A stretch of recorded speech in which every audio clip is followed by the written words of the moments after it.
Student, welcome back to my channel Indus Ranger and this is Anu Singh. हमने अपने last class में क्या cover किया था? कंटिन्यूटी पढ़ा था हमने, किसे कहते हैं कंटिन्यूटी, और कुछ अलजेब्रा पढ़ा था हमने कंटिन्यूअस फंक्शन का।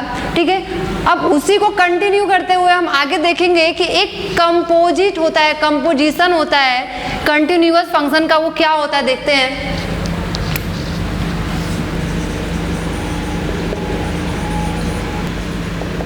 Composite function, continuity of composite function. Composite function क्या है? हमने ये फंक्शन रिलेशन इन फंक्शन में ही पढ़ा था। क्या है कंपोजिट फंक्शन देखते हैं। एफ एक्स, अगर मान लीजिए कोई फंक्शन दिया हुआ है x square sine x x square, तो हो जाएगा क्या एफ नहीं, देखिए यहाँ पे बहुत कंफ्यूजन होती है। एक बात देखिए, एफ जी एक्स है, that means F x, x की वैल्यू 1 रखिए, 2 रखिए, 3 रखिए, कुछ भी रखिए, तो बात करेंगे अगर हम, तो हो जाएगा क्या साइन ऑफ जी एक्स। ये क्या हो जाएगा साइन जी एक्स की वैल्यू एक्स स्क्वायर। तो ये हमारा आ गया कंपोजिट। हमने ये अपने प्रीवियस क्लास में हमने रिलेशन इन फंक्शन में से पढ़ लिया है। अब बात करते हैं कि मान लीजिए कि अगर कंपोजिट फंक्शन है तो वो कंटिन्यूअस होगा या नहीं होगा। तो लेट या फिर let f and g be two continuous function if g x is continuous at x equal to c. क्या मतलब कि अगर f और g अगर दो रियल कंटिन्यूअस, रियल कंटिन्यूअस का मतलब क्या है? जिसका डोमेन और रेंज क्या हो, दोनों ही रियल हो, उस केस में अगर gx जो है वो x पे कंटिन्यूअस है और एंड जो fx होगा वो किस पे होगा? वो gx पे होगा। fx is continuous eight GC पे होगा। क्यों? क्योंकि जब हम gx का जब कंटिन्यूटी हम अगर x इक्वल टू सी पे चेक कर चुके हैं तो फिर हम fx किस पे चेक करेंगे? gc पे ही चेक करेंगे। Then f of gx is continuous at x equal to c. क्या मतलब कि जो हमारा ये कंपोजिट फंक्शन है ये, ठीक है, ये हमेशा ये क्या होगा? कंटिन्यूअस होगा। किस पे? सी पे, जिस पे हम कंटिन्यूटी चेक कर रहे हैं। मान लिया हमारे पास कोई फंक्शन है एच एक्स, इसी का मान लिया हमने साइन एक्स स्क्वायर। क्या है ये? इसी का कंबाइन फॉर्म है? देखा है हमने कि ये एफ एक्स है, ये जी एक्स है। ठीक है, जब इसका हमने कंपोजिट निकाला है, ठीक है, तो ये क्या हो जाएगा? एफ, ये तो कंटिन्यूअस है ही, तो फिर ये भी क्या होगा? कंटिन्यूअस होगा। ठीक है, अब बात करते हैं जितने भी पॉलिनोमियल फंक्शन होते हैं सब कंटिन्यूअस होते हैं। जितने भी पॉलिनोमियल फंक्शन होते हैं सब कंटिन्यूअस होते हैं। एक्सपोनेंशियल फंक्शन होते हैं जो, वो भी कंटिन्यूअस होते हैं। ठीक है, अब कुछ क्वेश्चन देखेंगे क्योंकि हमारा कंटिन्यूटी जो है यहाँ पे ख़त्म हुआ है, इसके बाद हमारा डिफरेंशियबिलिटी स्टार्ट होगा। तो अभी देखते हैं क्वेश्चन की इससे रिलेटेड क्वेश्चंस कैसे आते हैं। ठीक है, देखिए ये क्वेश्चन दिया हुआ है, proof that the function F X equal to 5x minus 3 is continuous at x equal to 0 minus 3 and 5। बोल क्या रहा है कि प्रूफ करिए कि जो फंक्शन है हमारा 5x minus 3 is continuous at x equal to 0 minus 3 5। ठीक है, 0 माइनस 3 और 5 पे क्या है? ये फंक्शन कंटिन्यूअस है, ये हमें चेक करना है। तो कंटिन्यूअस चेक करने के लिए आपको लास्ट क्लास में बताया गया था कि कंटिन्यूअस कैसे चेक करते हैं। Left hand limit, right hand limit and value of the function, तीनों क्या होना चाहिए? इक्वल होना चाहिए, तो फंक्शन क्या होगा? कंटिन्यूअस होगा। और अगर बात करें कि फंक्शन अगर कंटिन्यूअस है, ठीक है, और अगर हम बात करें कि एक और हमने डेफिनेशन देखा था, क्या देखा था? कि अगर जिस फंक्शन का जो कर्व है वो क्या हो? अगर बिना पेन उठाए, विदाउट लिफ्टिंग द पेन, अगर हम उसे ड्रॉ कर पाते हैं तब भी फंक्शन क्या होता है, कंटिन्यूअस होता है। अब हमें ये देख के क्या पता चल रहा है कि ये एक्सपोनेंशियल पावर है, मतलब पावर ऑर्डर ऑफ 1, ठीक है। तो ये पॉलिनोमियल है, ये ऑर्डर ऑफ 1, ठीक है, और 1 वेरिएबल का है ये पॉलिनोमियल, और ये एक स्ट्रेट लाइन का इक्वेशन भी है। देखिए 5x - 3 क्या है, एक स्ट्रेट लाइन का इक्वेशन भी है। आप जब भी इसका एक कर्व ड्रॉ करेंगे हमेशा क्या होगा, वो स्ट्रेट लाइन ही होगा, आप जिस पॉइंट पे भी करेंगे, और ये हर पॉइंट पे क्या होगा, कंटिन्यूअस होगा। क्यों? क्योंकि ये पॉलिनोमियल है, और पॉलिनोमियल क्या होता है, वो हर पॉइंट पे अपने कंटिन्यूअस होता है। अगर बात करते हैं, चेक कर लेते हैं, ठीक है। देखिए अगर हम बात करें तो हम चेक करते हैं, अगर हम लेफ्ट हैंड लिमिट की बात करें, हम एट x = 0 की बात करते हैं, ठीक है। लेफ्ट हैंड लिमिट हमें ये पता है, हमने ये पढ़ा भी है, fx क्या हो जाएगा, ये h हो जाएगा 0 - h, ठीक है। लिमिट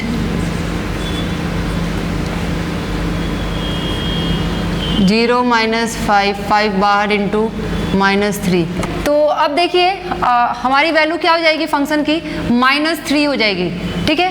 अब बात करते हैं राइट हैंड लिमिट की।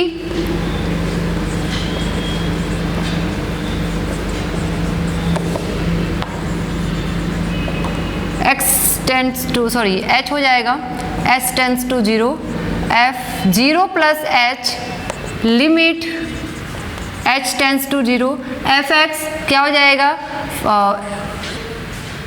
5 0 + h -3 limit h tends to 0 क्या हो जाएगा 5h - 3 = -3।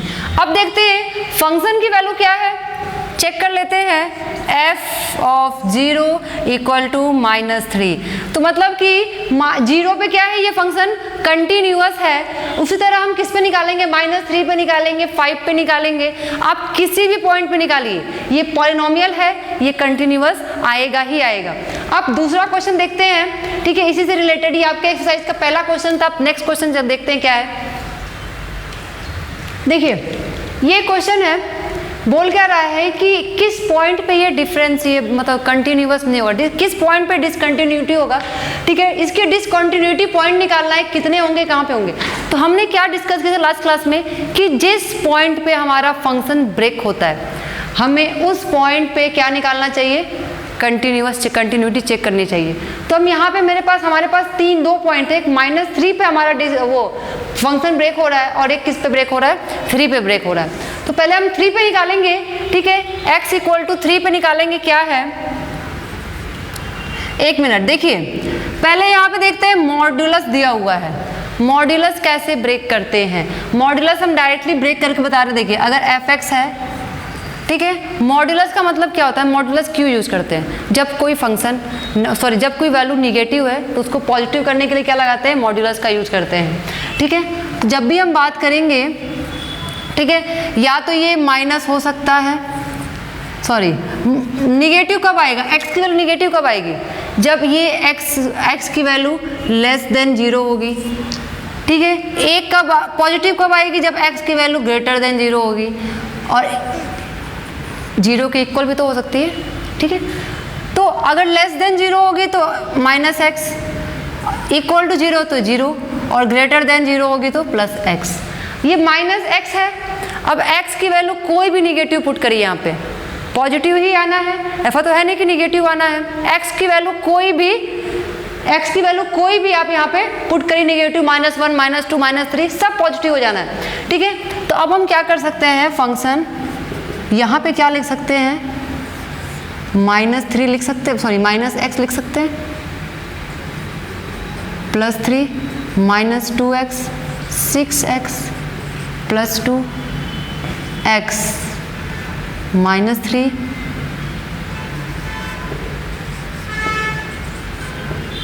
-3 x, ठीक है। अब निकालते हैं x इक्वल टू -3 पे। हम x इक्वल टू -3 पे चेक करेंगे। अगर हम लेफ्ट हैंड लिमिट की बात करें, -3 negative f(x) limit h equal to 0 f -3 minus h, ठीक है, और लेस देन ये है तो हम इसी भी रखेंगे वैल्यू, लिमिट h 0 क्या हो जाएगा आगे माइनस, ठीक है, तो हो जाएगा -3 माइनस h प्लस 3। अब 0 हो जाएगा माइनस माइनस प्लस 3 प्लस 3 6। कितना आया हमारा लेफ्ट हैंड लिमिट? 6 आया। अब बात करते हैं राइट हैंड लिमिट की। Negative f(x) limit h tends to 0 f -3 plus h equal to limit, ठीक है, h टेंस टू 0। अब देखिए यहाँ पे रखेंगे वैल्यू, क्यों? क्योंकि ये है ना ग्रेटर देन -3, इसमें हम रखेंगे वैल्यू -2 क्या हो जाएगा -3 प्लस h क्या हो जाएगा 0, और ये माइनस माइनस प्लस प्लस 6, ठीक है। अब फंक्शन की वैल्यू निकाल लेते हैं, ठीक है, लिमिट, सॉरी फंक्शन की वैल्यू डायरेक्ट निकालते हैं, लिमिट रख रहे हैं f(x) f -3, ठीक है, हम इसमें पुट कर देते हैं माइनस, क्योंकि हमारी फंक्शन की वैल्यू इक्वल टू यहाँ पे है, ठीक है, तो हम यहाँ पे पुट करेंगे तो क्या हो जाएगा -3 आगे माइनस प्लस 3 कितना हो जाएगा 6 हो जाएगा। तो मतलब x इक्वल टू -3 पे क्या है हमारा फंक्शन? कंटिन्यूअस है। अब बात करेंगे x इक्वल टू 3 पे क्या है हमारा फंक्शन, ठीक है, क्योंकि 3 पे हमें देखना है 3 पे हमारा फंक्शन कंटिन्यूअस है या नहीं। तो इसके आगे हम प्रोसीड करते हैं। अगर हम बात करें x इक्वल टू 3 पे बात करें तो लेस देन 3 यहाँ पे है, तो पहले हम लेफ्ट हैंड लिमिट निकाल लेते हैं। x 3 negative f(x) equal to limit h tends to 0 f(x), ठीक है, तो हो जाएगा क्या f(3 minus h) equal to limit h tends to 0। अब बात करते हैं क्या हो जाएगा -2 3 minus h limit h tends to 0 -6 plus 2h -6 आएगा। राइट हैंड की बात करेंगे 3 positive f(x) equal to limit 3 plus h equal to limit h tends to 0, ठीक है। अब ग्रेटर देन और इक्वल टू 3, तो 6 3 प्लस h प्लस 2 कितना हो गया ये 18 प्लस 20 हो गया। जब हमारा left hand limit right hand limit ही इक्वल नहीं है तो हमें फंक्शन की वैल्यू निकालने की कोई ज़रूरत नहीं है, ठीक है। तो हमारा ये क्या हो गया, ये यहाँ पे हमारे x इक्वल टू 2 पे हमारी फंक्शन क्या हुई डिसकंटिन्यूअस हो गया, ठीक है। तो x इक्वल टू 3 पे हमारा फंक्शन क्या हो गया डिसकंटिन्यूअस हो गया। और हमेशा याद रखिएगा हमें कंटिन्यूअस अगर कोई पॉइंट नहीं दिया है तो सबसे पहले आप वहाँ चेक करिए जहाँ पे हमारा फंक्शन, चेक ही वहीं करते हैं जहाँ हमारा फंक्शन ब्रेक हो रहा है, ठीक है। तो जहाँ हमारा फंक्शन ब्रेक हो रहा है हमें वहाँ चेक करना चाहिए, तो वहाँ हमें पता चलता है कि फंक्शन कंटिन्यूअस उस पॉइंट पे है या नहीं है या डिसकंटिन्यूअस है। तो नेक्स्ट क्वेश्चन देखते हैं। देखिए हमें क्या करना है, इसमें फंक्शन की कंटिन्यूटी को डिस्कस करना है। तो पहले हम चेक करेंगे कि कहाँ कहाँ फंक्शन हमारा ब्रेक हो रहा है। एक -1 पे ब्रेक हो रहा है और एक किस पे हो रहा है +1 पे। एक मिनट क्वेश्चन देख लेते हैं हम, ठीक है। एक -1 पे हो रहा है और एक किस पे हो रहा है +1 पे ब्रेक हो रहा है। तो हम पहले -1 पे चेक कर लेते हैं। x इक्वल टू -1 पे चेक करते हैं। Limit x tends to -1 negative f(x) limit x tends to h tends to 0 f(x) -1 minus h, ठीक है। अब यहाँ पे रखेंगे वैल्यू हम, क्यों? क्योंकि हमारी -1 से छोटी वैल्यू यहीं पे है। तो क्या हो जाएगा, लिमिट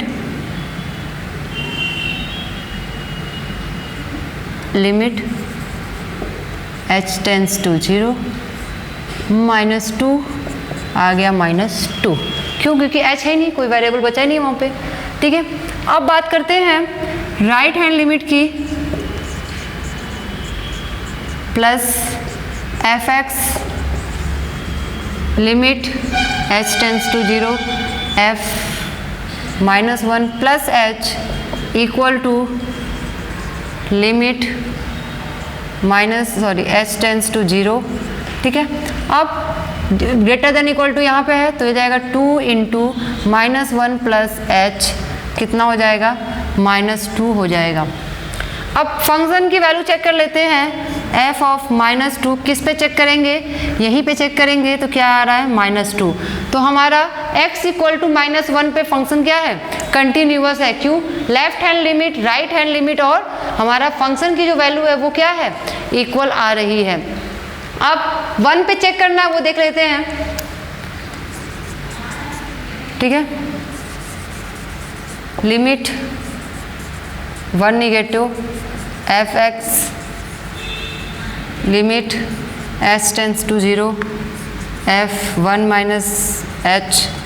ठीक है, तो हो जाएगा limit 2 1 minus h tends to 0, क्या आ जाएगा, 2 आ जाएगा। और बात करेंगे राइट हैंड लिमिट की, positive f(x) limit h tends to 0 1 plus h equal to limit h tends to 0 2। क्यों? क्योंकि वेरिएबल ही नहीं है कोई, तो क्या आ जाएगी वैल्यू, 2 आएगी। अब एक बार फंक्शन की वैल्यू चेक कर लेते हैं, f2। ठीक है, f2 इक्वल टू 4 आ रहा है, सॉरी f1 इक्वल टू क्या आ रहा है, देखिए 2 आ रहा है। तो 1 पे भी क्या है, फंक्शन हमारा कंटिन्यूअस है। ठीक है, तो इसी तरह सारे क्वेश्चंस हमें सॉल्व करना है। ठीक है, अब जो हमारा जो नेक्स्ट क्लास होगा, ठीक है, आप लोग इसके आगे जितने भी क्वेश्चंस हैं सारे क्वेश्चंस को सॉल्व करिए। हमारा जो भी नेक्स्ट क्लास होगा वो हम उसमें डिस्कस करेंगे डिफरेंशियबिलिटी, कि डिफरेंशियबिलिटी होता क्या है, क्यों यूज़ करते हैं, सॉल्व कैसे करेंगे, ठीक है, कब डिफरेंशियबिलिटी होगा, ठीक है, उसके क्या कंडीशंस हैं डिफरेंशियबिलिटी होने के, तो हम लोग अपने नेक्स्ट क्लास में डिस्कस करेंगे। आज के लिए इतना ही, थैंक यू सो मच।